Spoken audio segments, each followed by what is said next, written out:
Blog Talk Radio.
Well, welcome. It's Andy Peter. It's Swin Sort Radio. And again, as always, with anything Irish or Northern Ireland and Southern Ireland, it's our good friend Rafferty show. I try and be polite to all parties involved in the conflict and the problems, but, you know, I've learned over the years and the months now, after knowing all the people in Northern Ireland and Southern Ireland, that it seems to be interference from other people around the United Kingdom and Ireland, and that's causing the trouble. Anyway, that aside, we're doing another show with Arthur about his dad. The second half, by the way, is very interesting. I've sent the link now on social media. If you don't see that, just look at Freedom Talk Radio YouTube channel and Arthur Rafferty YouTube channel for the full version in the near future. We are exposing the corruption in Northern Ireland, and later on in the second part, in the Belfast NHS Trust. So this is about a North Belfast man whose father was murdered 37 years ago. So Arthur was probably the Belfast child at that time. I know he was 34, but you know, he's now 79, and hey, he hasn't got any answers yet. So Arthur, we'll probably start off the show with what do you think of, we talked about this recently, that, you know, if Boucher from the Bedfordshire Police got the job and he was doing the inquiry in Northern Ireland into the Troubles, that would be corruption, collusion, definitely. But actually, in a way, Chief Constable from Cheshire's got it, Byron, and he's absolutely worse because he's a bully, he's a liar. You know, maybe Boucher was half of a decent candidate, although it'd be a bit technical. He'd have to resign from the inquiry, I guess, but he never got it anyway. So now we've placed with a bully in Northern Ireland. So let's carry on that point. Thanks very much, Andy, for inviting me onto your show again. And as you say, it's not good news for me, especially me, because after all, they have a fella looking into my father's case at the minute. Butcher, an Englishman, a total waste of space. What good is he going to do? He's not going to go against the British government just to appease me, Andy. I'm getting a bit pissed off with her, and then all of a sudden they bring another British man in, as you say. So I don't expect any change in my father's case. They're not going to look into my father's case just to please me. Like, after all, I got all the evidence for them. I found out who murdered my father, when it happened, how it happened. Yet that's no good to them, because the fellow that murdered my father was an agent for the British government.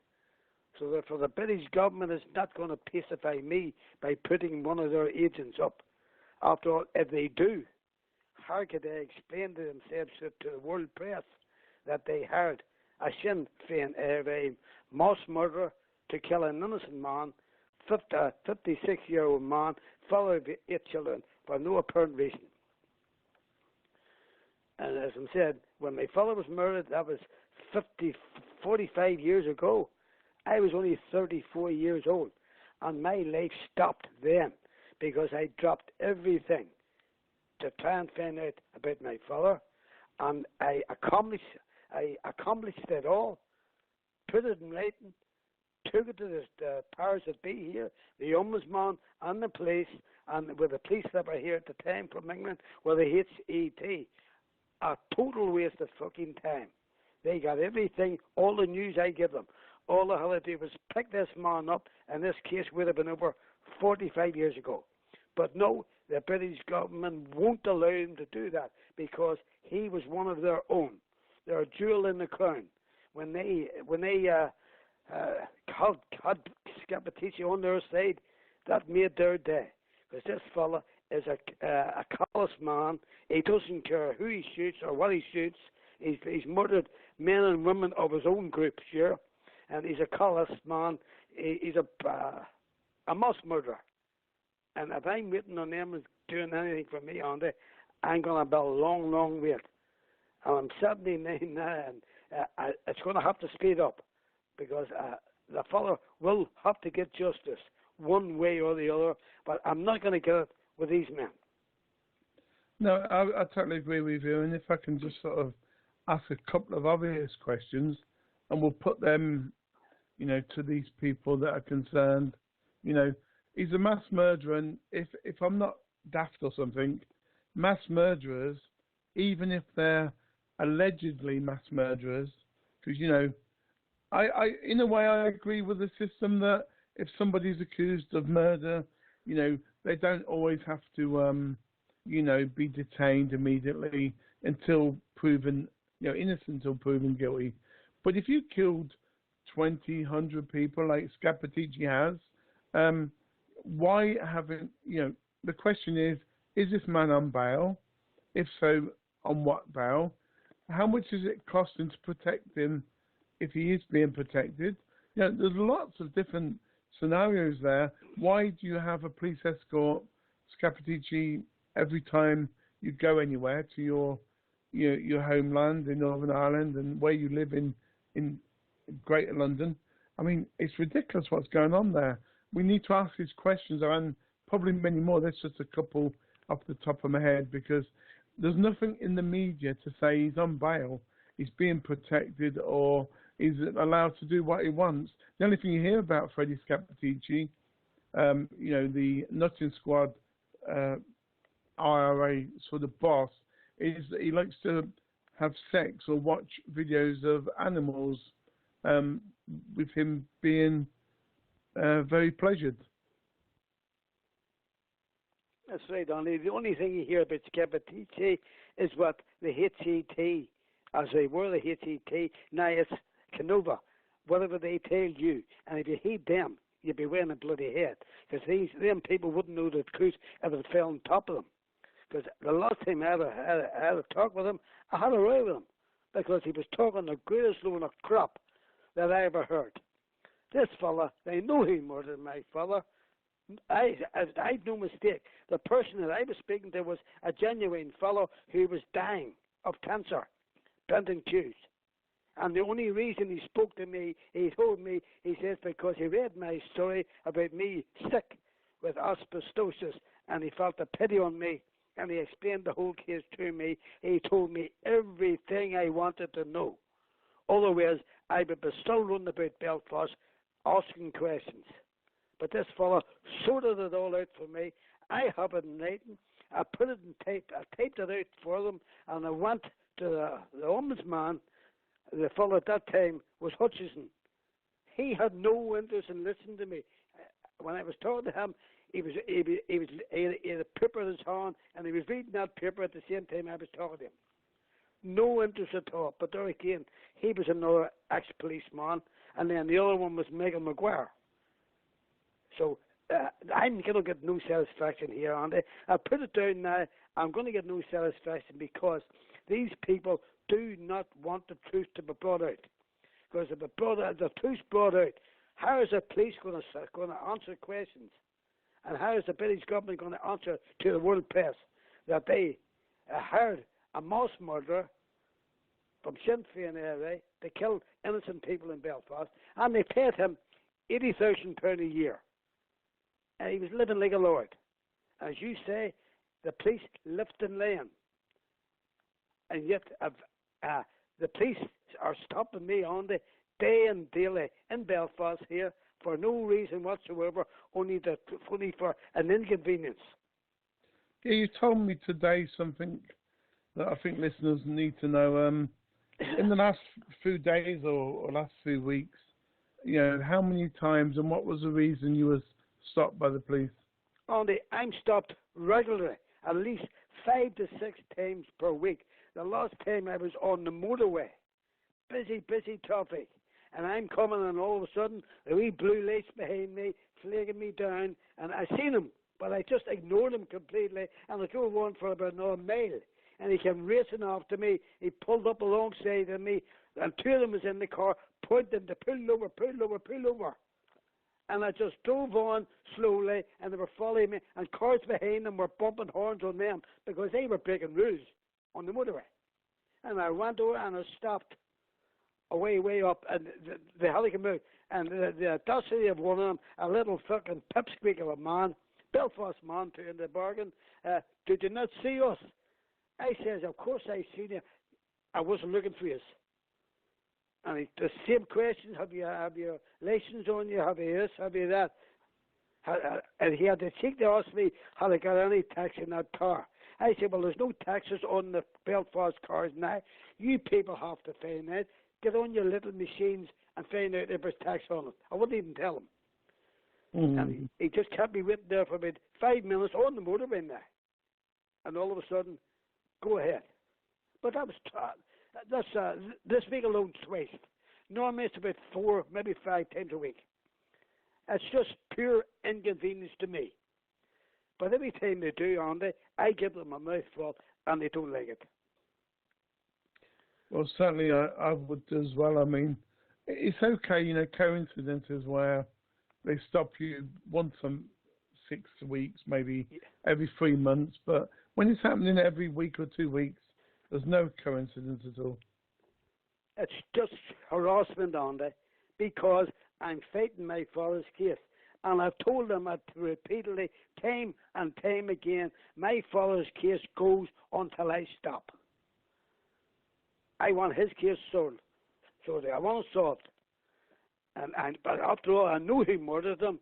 And the man who's murdered him is living over in London in a lap of luxury. He's got people meeting him, people going to the shops for him, people lifting him. If he wants to come over to Belfast, the police fly him over, big black cars to take him wherever he's going and fly him back again. This is a mass murderer I'm talking about now. Not a film star, a murderer. And I want him to stand trial for my father's case. That's my aim, but I know it's going to be a hard battle, but I'm prepared for a hard fight. No doubt about it. Plus, he annoyed me last week, Scapatiti, and I put a story on last week that he was talking to the press or someone he's speaking to. He says the people that are accusing him of murdering members of their families, he would be in contact with them. That made me very angry. I said to myself, well, if he wants to see me, I'd phone Sinn Féin area office or I'll phone the police here and ask them what sewer is he headed in, and I'll go and see him. Because he wants to see me, I'll never heard a thing. But the cheek of that person to say that, like he's murdered people and he doesn't want the people talking about him.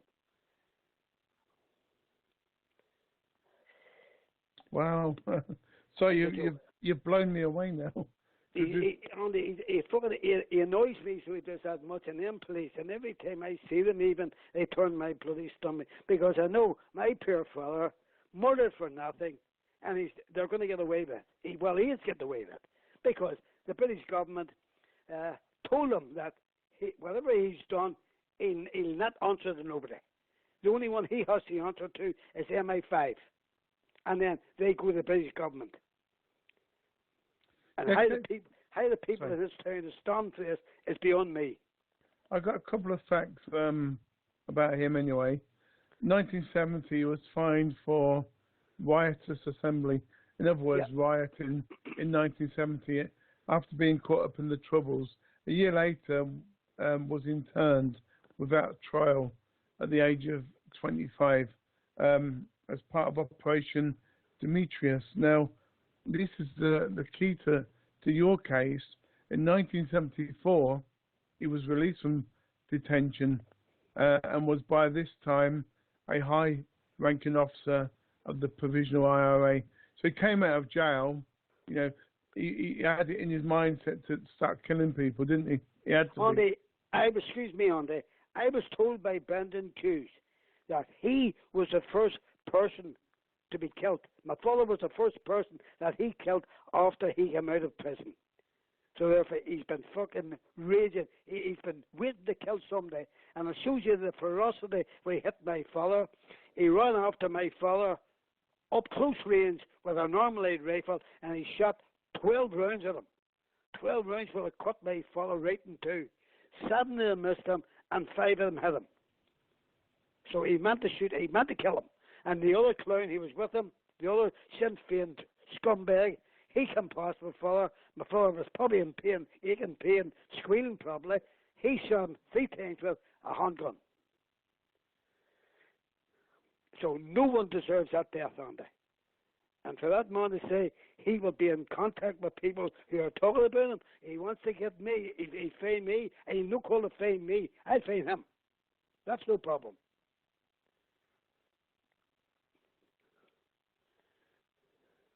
Yeah, I was trying to find that particular story, but what really shocked me also, and you've put a YouTube video on Arthur Rafferty Foundation YouTube channel, about he used to be friends with one particular guy and his children, Scapatici's, and this other person.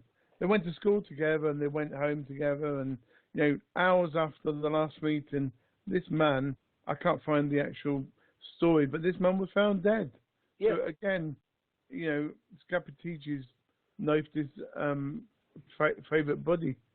I put that on last week, so did, yeah. And another thing on there that annoys me, in 1977, the police and a police inspector sent me a message stating that Mr. Rafferty, the Armalite rifle that we found in Newington Street, has been destroyed. Yet, I was told after that by Brendan Hughes that same Armalite rifle was handed back to the Sinn Féin area, and it was used in 3 other murders after my father's one. So therefore, them police, if they had took that gun and destroyed it, there would have been 3 people alive today. That's the sort of a police force we have here. They are there's no name for them, bad if you can call them. Rotten to the core, I think, is the word. Oh, for goodness. And you can't hear the words out of their mouths, because I'm pissed off with this It's full of butcher. I'm just waiting on them making another phone call to me to say they have another meeting till I can tell them what I think of them. You know? Because they're going to do nothing for me. I've made my mind up now that they're not going to help my father. He's going to get no satisfaction at all unless I can get satisfaction for him. And only the British government has opened the door for me.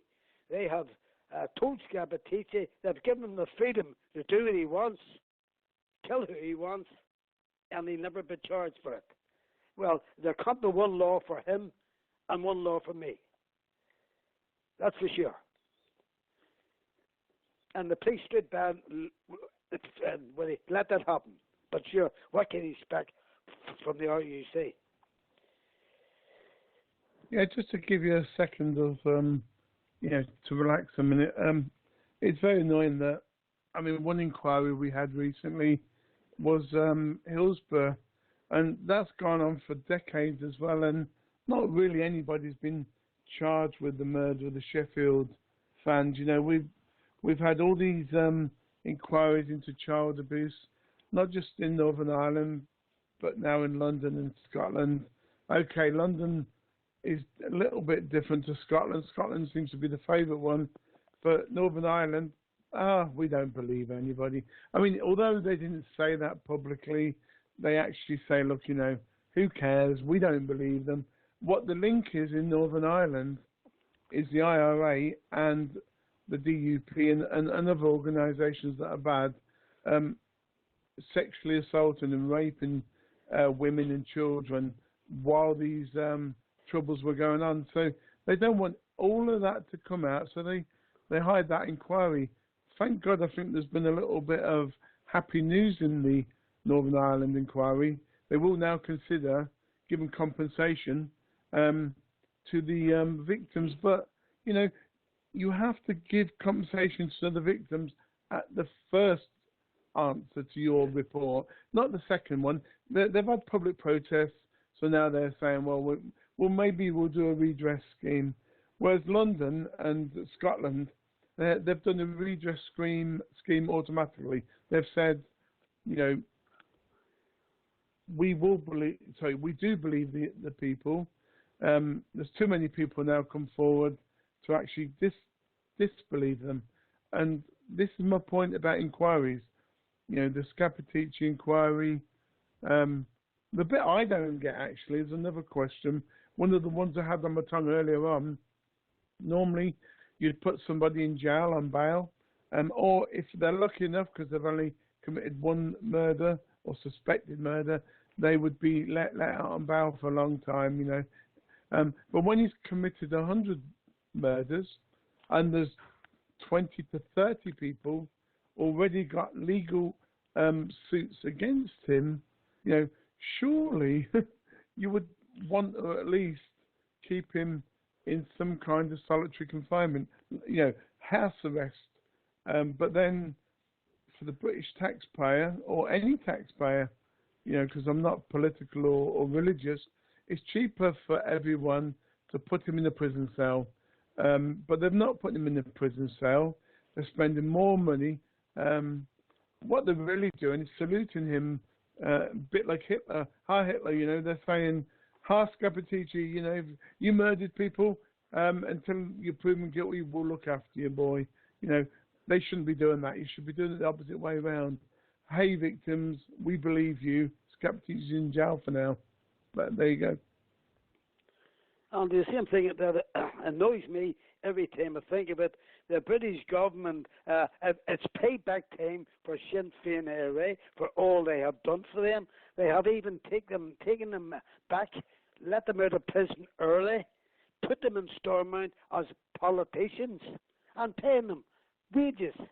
That's people that has murdered people for the past 40 years in Belfast here. Now they're calling themselves MPs, MLS. It's a bloody insult, and the British government don't care what they do. And only myself, I've tried to do things legal and above board. I wanted to go through the courts with my father, wouldn't give him legal aid, wouldn't give him any a solicitor, wouldn't give him a lawyer. They would give him nothing. And my father worked all his life at the Belfast Docks, so therefore he was entitled to get legal aid. Yet they wouldn't give him it.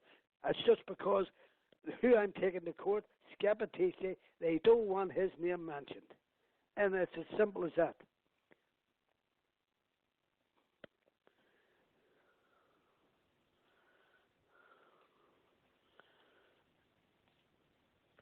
Sorry, and there's nothing more they can do, because I know it was him. I have the proof it was him by a man who's one of his top men. The person that told me was his boss again, Benton Hughes. And he says what that man does is wrong.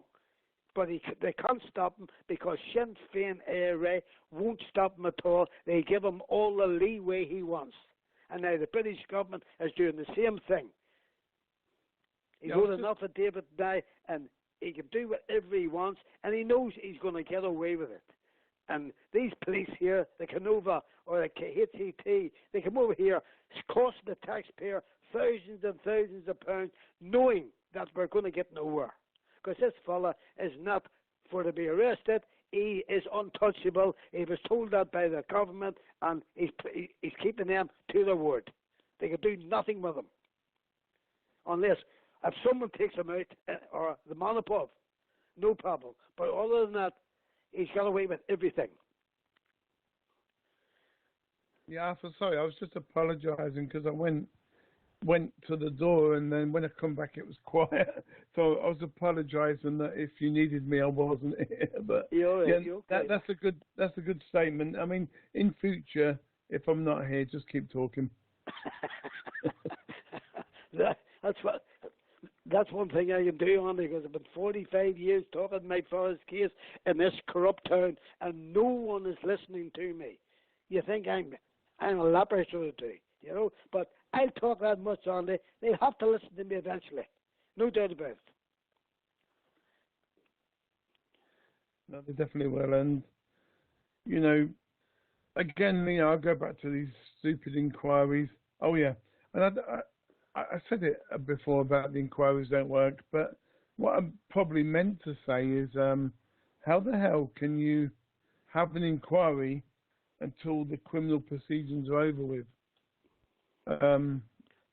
You know, they're doing this inquiry on Scapatese to see how many people he killed. Surely that is with the idea of prosecuting him in the future. But you only do these inquiries if he's been found guilty or not found guilty. You can't do it while you're investigating a potential murderer. So what the hell's going on there? I mean, I've got loads of questions. I'm just making it up as I go along because I keep remembering stuff. It's absolutely shambolical. It's a joke, but not a nice joke. No. And that's what I'm saying, Andy. Not only did that Nothing Squad and Scapatese murder my unarmed father, they showed no respect for my family. Not content on murdering a harmless man, my innocent father, they tried to discredit his good name by slandering him. But of course, the corrupt Sinn Féin area have used that stunt on many, many, many innocent persons who they have murdered just to cover up for their crimes. If Sinn Féin wants any scandal, they just have to look at their leader, Gerry and his family. He can talk about nobody.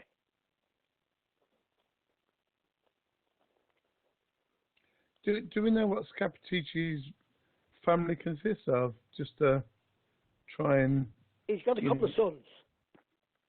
And as far as I know, I was told by a person recently that they were over in Manchester to see Manchester City playing football. So therefore, it shows you the freedom that man has. He hasn't a care in the world. If I was to kill a fucking fly or a dog in the street, it would worry me. There, he's butchered people here, and he's got the freedom. He can go wherever he wants. Also, he has his minders with him at all times.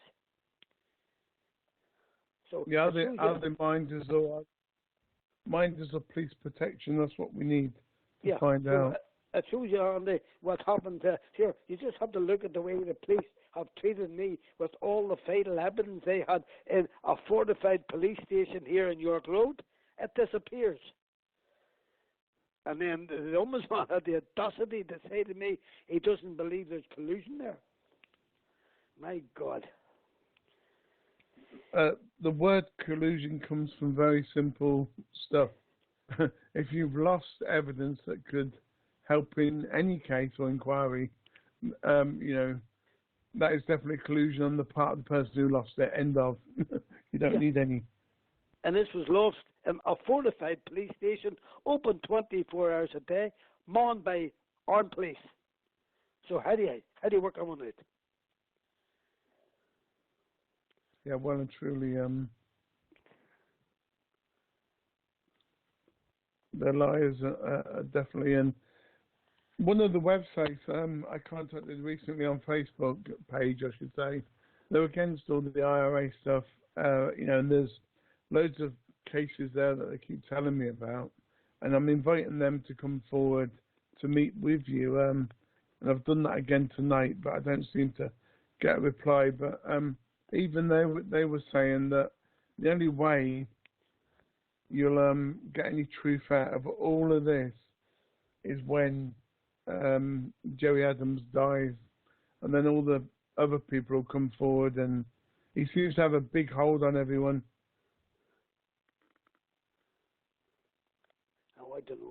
I don't know, Andy, because if these people want to meet me, I'm available. I'll make myself available anytime, anywhere in Belfast if they want. No problem to me. I'll meet them. And if they anything that can help me, believe you me, I would be grateful for that. And I'll keep asking them until they Well, Andy, you shouldn't have to keep asking them at all. If anybody comes to me, it's my nature to helping people. If anybody comes to me and asks for my help, it's there then. It's done there and then, on the spot. So therefore, these people might be like that lawyer fella in Dublin. You know. Yeah, he was an ex-IRA, big commander, big person anyway. Brendan, not Brendan, sorry. Anyway, he was a big IRA guy. He wrote a book, says he understands the problems. He's now a barrister, but he couldn't even have the courtesy to ring us once. Exactly. And then when we rang him, it was all trouble. He was annoyed. He was annoyed. It happened. It's a pity for the inconvenience, isn't it? Well, Andy, as I'm saying, the only thing I can do is keep plodding on with my father, because there's no way I'm going to turn back. If the British government or the police here think I'm going to stop it, they have another thing coming. Absolutely, and I know a lot of people are on your side. Some people are scared, some people don't want to do nothing, but, Well, Andy, that's one thing about me, Andy. I have no fear at all. So help me God also, I can try and help until they tie me up or inject me with lethal injections. I'll keep doing it until I can. But, my lethal injection that I would give somebody else is just the truth, really. Just give me the truth and we can move on. Yeah. But there's no good... I'm speaking to people all the time. I was speaking to a man last week, and he was saying to me, Arthur, was that not 45 years of your life wasted? I said, how fucking dare you say that? That was my fault. These people took and blew away for no apparent reason. And I would spend another 45 years, if I thought I was going to live that long, still fighting his case. And he was surprised. I said, these people that get away with murder, they can't get away with murder, but the British government seem to rule the roost here in Northern Ireland, and the quicker these people stand up to them, the better. Yeah, because going back, I was talking to you earlier on in the week. I don't know if you can remember this, but how did the invasion of Ireland, Northern Ireland happened? What do you know? What year it started? Was it? It happened in 1921. 21, yeah. De Valera, he should have stood his ground. There again, another Republican, half a heart. He was glad that they took over Dublin and Belfast. They threw us to the wolves. Yet the same thing's happening now with Sinn Féin ARA. Their aims was a united Ireland. That's all you get from their Monday to Sunday.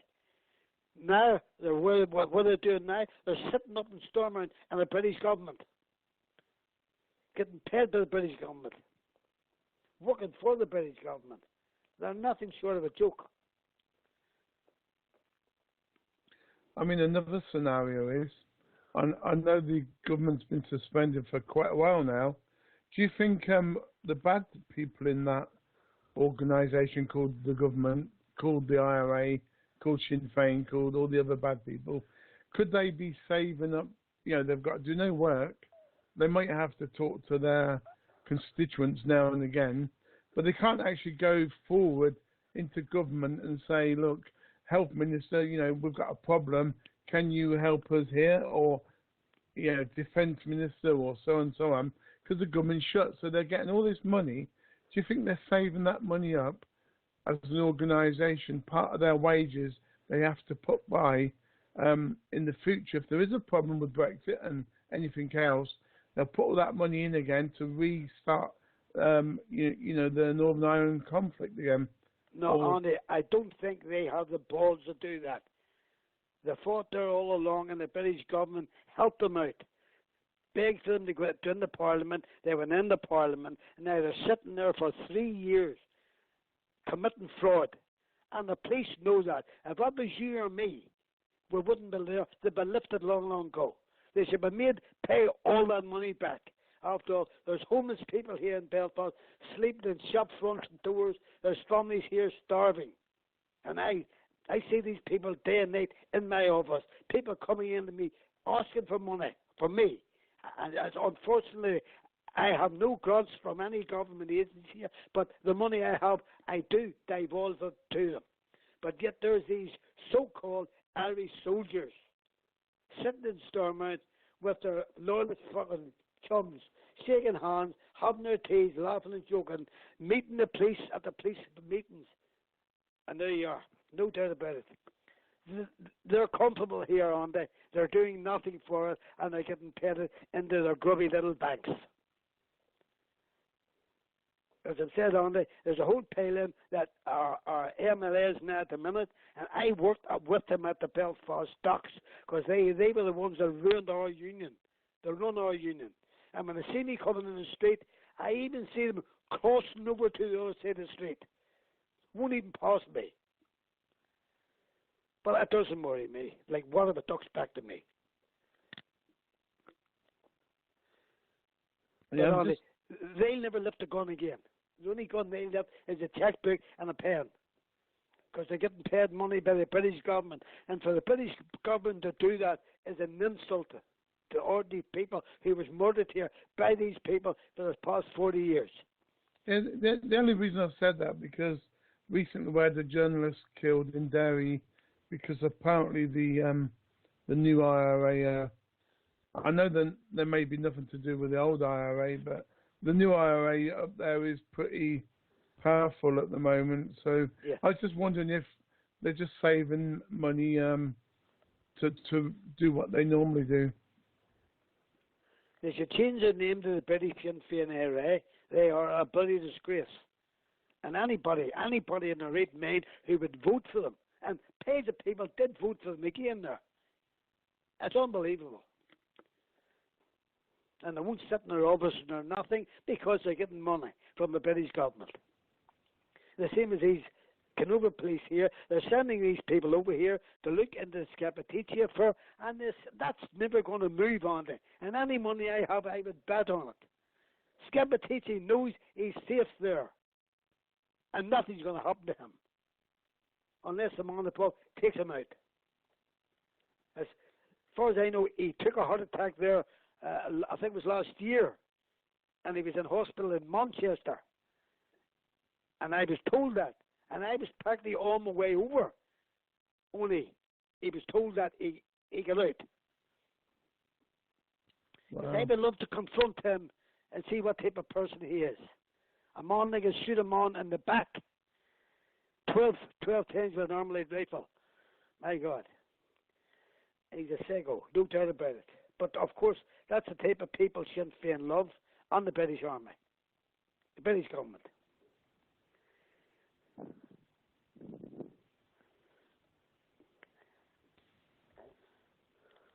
Yeah, I'm now sending the show to Operation Canova again, and I just told them to wake up and listen what's being said. I hope they're listening in to me tonight, and I hope John Butcher phones me in the morning, and I give him a mouthful, because after all, he told me face to face a couple of times that he's not here to talk about the British government. He's here to do a job. He was sent over here to look after that corrupt police force.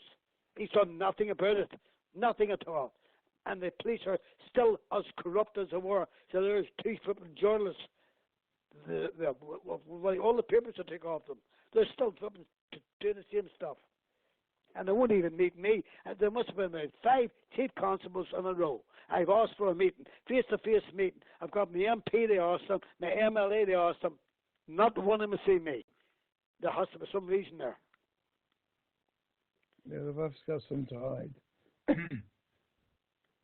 Yeah, I've sent the invitation to them to comment on the show.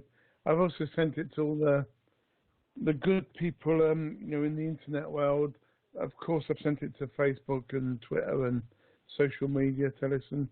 What annoys me about social media, although they probably, if you're in the street in a building where you meet together, then people will contact you back again once you've met each other.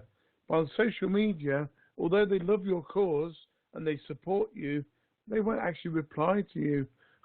Some people reply once saying keep up the good work, but they won't actually join you in a mass email campaign or protest or whatever, just to get your point across. And it's very frustrating. I mean, you call your people British, you call your people Irish, you call your people anything really, any nationality in the world. When it comes and the shit hits the fan, no matter what religion, what nationality around the world, you don't give a flying monkey's fuck about anyone. And if you do, Andy at freedomtalkradio.co.uk, reference Arthur Rafferty. And John Bolcher, you've heard all these shows so far, or at least your team has. Come on, be fair. Comment, please. On the last letter I got from him, and not from him, from his secretary, was stating that all my father's papers are there on their desk, but they haven't got time to look at them yet. They haven't got time. It was more than 45 years ago, not 45 minutes ago, and they haven't got time to look at them yet. My God. Oh, they're nothing short of a joke. Now, being fairness, the inquiry's only been going 2 or 3 years, but even so... Well, you would have thought my father's case would have been put top of the list, wouldn't you? Because after all, a British agent murdered my father. Yeah, it's ridiculous what's going on. Anyway, we've only got about a minute left, so if we close with, probably asking John Bolcher and Cheshire Police Byron, B-Y-R-N-E, when you go to Northern Ireland, do a good job. Unfortunately, I've got 20 or 30 people can prove you're corrupt in Cheshire already, and you've not been charged with it. The only formal charge was bullying, and you got away with it. I've got proof that you've been charged with other offences. But anyway, you know what I'm talking about. There's a guy in Cheshire called, I won't say his name, but he's a dad. He lost his children. He's very clever. He's Scottish. Deal with it, Byron. Deal with it. Be good or be careful. Last words from you, Arthur. That's what I'm saying, Andy. Well, there'll be no good for me to ask this new Chief Constable to have a meeting with. I've been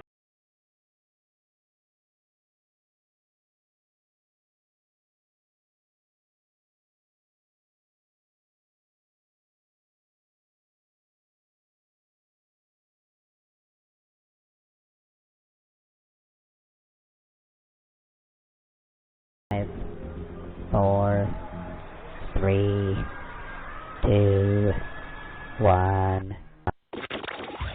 freedomtalkradio.co.uk. Let's go! This is the most diverse, most amazing, one of the funniest radio stations you could ever listen to on the internet. I've heard so much stuff from the ups, the downs, the lefts, the rights. The politics, the non-politics, the schmolitics, whatever you want to call them. It's great.